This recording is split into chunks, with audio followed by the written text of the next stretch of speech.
All right, guys, Rocco at Enter the Fragrance. Welcome back to the channel, and today we've got quite the special. Yeah, Fendi Casa Grande. Now, part of Fendi's new fragrance collection, celebrating some sort of anniversary of some sorts, but I'm gonna walk you through the story, the notes, my impressions over time, and what it compares to wearability, plus my final verdict.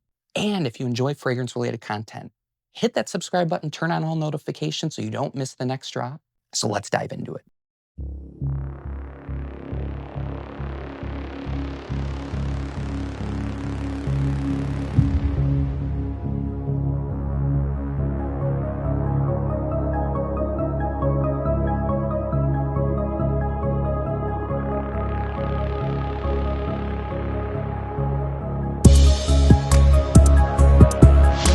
So Fendi as a brand is known for leather, fur, designer bags, pretty much anything designer you can think of. And I believe it's been around for about 100 plus years. Now this new line comprises of 7 scents, which we'll put around the screen. And each scent, to my knowledge, that was explained to me at the boutique in Vegas, at the Fendi boutique, is supposed to be dedicated to a person or moment in the Fendi's family narrative. Now, Casa Grande is homage to Adele. I'm gonna butcher the name. Casa Grande, I think it's the same name as the fragrance. And the idea of this fragrance, supposedly, now this is the story I had, is to merge the brand's leather heritage with this more intimate, almost this aromatic facet with some sweetness, incense, and warmth. Now, this was developed by the master perfumer, Quentin Biche, one of my favorite perfumers of all time.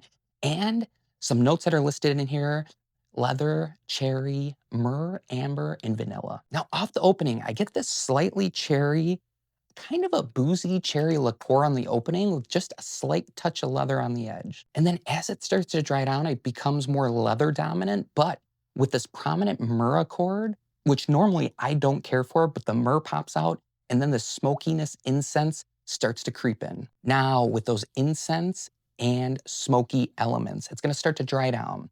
And as it dries down about 6, 7, 8 hours in, it's gonna become more of this kind of slight cherry, but vanilla amber warm fragrance with still that touch of leather. Great atomizer. On first spray, you get this intermingle of leather, woods, cherry, but it's this whisper of cherry. It's very subtle, slightly sweet, not loud or juicy. And on my skin, within 20 minutes or so, the cherry kind of retreats back, and that leather smoky incense vibe starts to take the center stage. And then the myrrh gives this kind of warm, resinous feel, but not too resinous. And in the dry down, it starts to become this more vanilla tonka bean sweet fragrance that's perfect for the fall and winter. And yeah, for summer, spring too. But the scent is perfectly unisex. Some people are gonna call it more masculine leaning. I don't believe in that. This is just a beautiful concept, and it feels somewhat linear, and I can understand that. Even though I love this, I give it a 9 out of 10. Yeah, we skipped to the ranking. I'm giving it a 9 out of 10. But it's different. It's unique for most designers. I'm so sick of designers. Even though I love designer fragrances, I keep buying the new releases.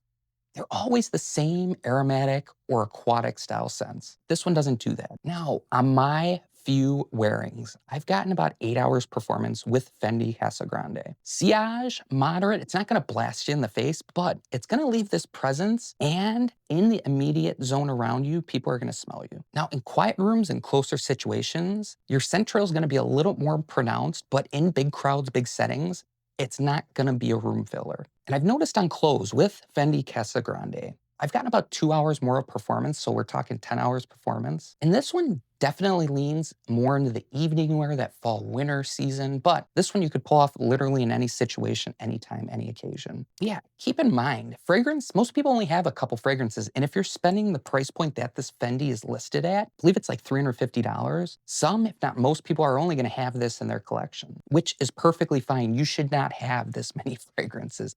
I've been doing content for the last year, year and a half, so I'm gifted quite a few, and I've been collecting for 20 years. But with this one, let's go over some strengths and weaknesses, I guess, for somebody who hasn't smelled this one. So with Fendi Casa Grande, it's got this presence, this concept, this identity, so to speak. It's not generic. And the presence this has, it just feels very substantial. And that's the best way I can put it. It's got this leathery core that I think a lot of people are gonna appreciate with that smoky, incensey cherry. And as it dries down, it's very balanced. As a pro, it's very balanced as a designer with that vanilla tonka bean amber feel, which softens that smoke and incense vibe, from that mid to dry down. Bottle and packaging, absolutely stunning with Fendi. If you haven't checked out their bottles or packaging, unbelievable for a designer brand. Cons, or let's call them weaknesses. Now, to a lot of people's noses, the cherry is very underplayed. Now, do I wish the cherry was more prominent in this? 1,000%.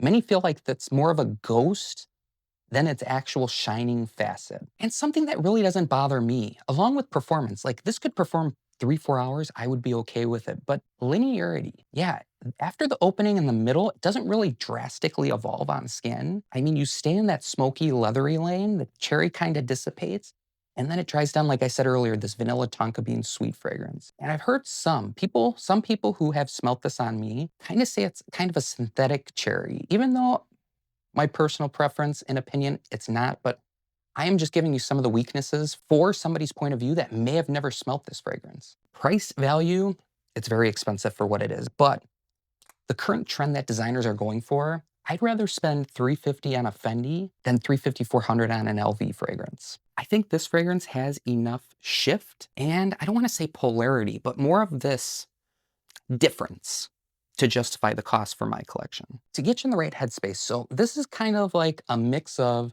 TF's Lost Cherry and their Cherry Smoke, even though this is less overly fruity than those fragrances, with a little bit more leather. Kind of like Guerlain Cure Boruga, I believe it's called. I've smelled it at the Guerlain boutique. I'll throw it up above with the other fragrances. Kind of in that same leathery, sweet background with more of a smoky, oud leathery direction. And then Fendi has another one I have. It's called La Baguette. La Baguette is more of this floral, lighter, vanilla cherry style fragrance, similar to this one, but just airier and fresher.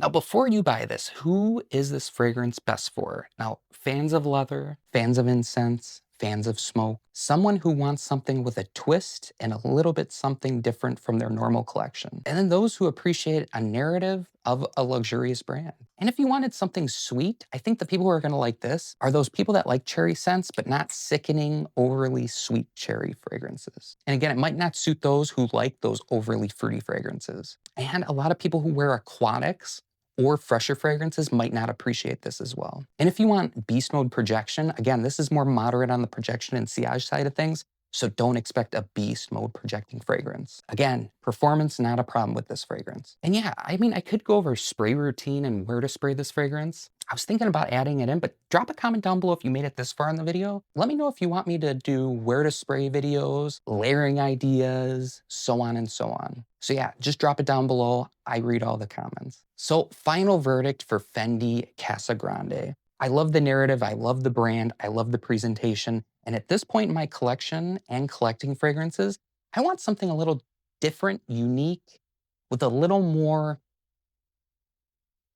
oomph to it, I guess. And I'm not saying designers or Arabic fragrances are generic. I collect those as well, and I continue to support and buy those brands. But overall, I'm gonna give this one a 9 out of 10. Yes, a 9 out of 10 for Fendi Casa Grande. And yeah, drop a comment down below if you've tried this fragrance. What score would you give it? And guys, thank you so much for watching. It means the world to me. This was somewhat of a deep dive into Fendi's new fragrance, Casa Grande. And again, if you tried it, leave your experience down below in the comments. Did you smell cherry? Do you smell cherry? Do you not smell cherry? And if you love this type of review, hit that like button, subscribe to the channel, and ring that bell so you never miss the next video drop. And until next time, guys, stay clean, stay fresh, and the world is